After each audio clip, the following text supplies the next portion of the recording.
Sabe aquela frase que a gente ouve a vida inteira e acha que já sabe tudo sobre ela? Pois é. Às vezes, uma única frase pode esconder um universo de significados.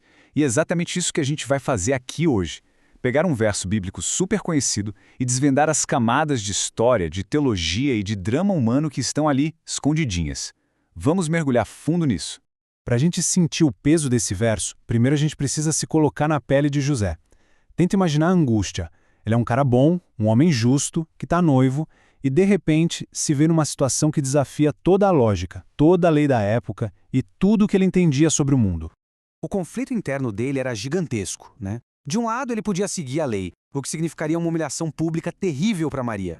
Do outro lado, por ser um homem bom, ele pensava em dispensá-la em segredo, para protegê-la, mas aí ele teria que carregar o peso dessa decisão para sempre. Era um dilema que devia estar consumindo ele por dentro.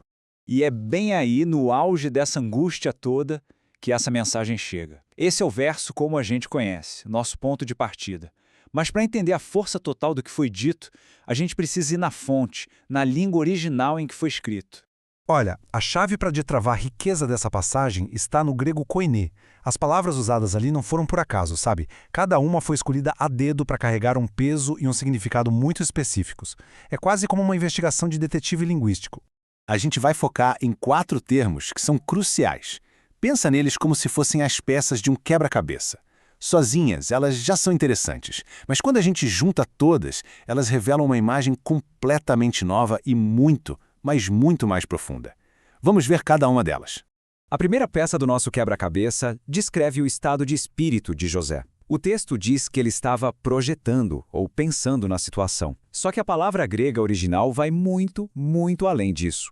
Dianoestai não é um pensamento qualquer, um pensamento passageiro. É um processo de ponderar profundamente, de analisar por dentro, de planejar e replanejar. Isso já nos diz muito sobre o caráter de José. Ele não foi impulsivo. Pelo contrário, era um homem sensível, justo, que estava medindo cada consequência de seus atos. Agora presta atenção em como o anjo fala com José. Ele não diz só José, ele o chama por um título que é carregado de história. Chamar José de filho de Davi? Nossa, isso muda tudo. Não é só um bom dia, é uma convocação. Esse título messiânico conecta ele diretamente às promessas que Deus fez lá atrás para o rei Davi.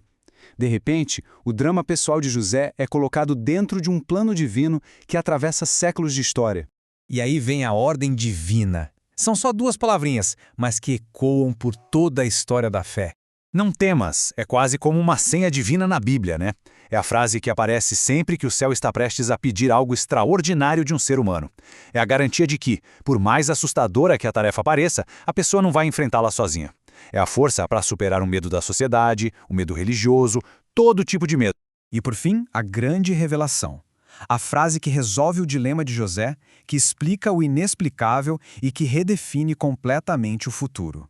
E aqui está a resposta. Ek pneumatos agio.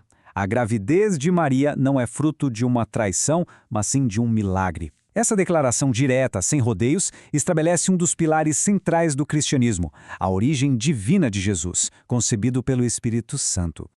Ok, agora que a gente analisou cada pecinha, vamos montar o quebra-cabeça. Vamos ler o verso de novo, mas dessa vez com toda a profundidade que as palavras originais carregam. E aqui a diferença é gritante. De um lado, na tradução comum, a gente tem um anúncio. Do outro, com o contexto original, a gente tem uma convocação épica. A mensagem deixa de ser só informativa e se torna transformadora, cheia de peso histórico e propósito divino. Certo, mas por que fazer essa análise tão detalhada de uma única frase? Porque esse verso não é só um detalhe da história. Ele é a fundação onde pilares teológicos essenciais são construídos. Isso nos mostra 3 coisas de forma brilhante. Primeiro, aprofunda a humanidade de José, que pensa, reflete e hesita. Segundo, a intervenção direta de Deus, que entra bem no meio da confusão humana com uma clareza divina. E terceiro, a dupla identidade de Jesus já estabelecida ali, herdeiro do trono de Davi e, ao mesmo tempo, filho de Deus.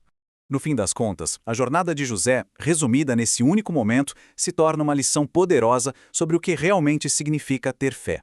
Então, o ponto central é este.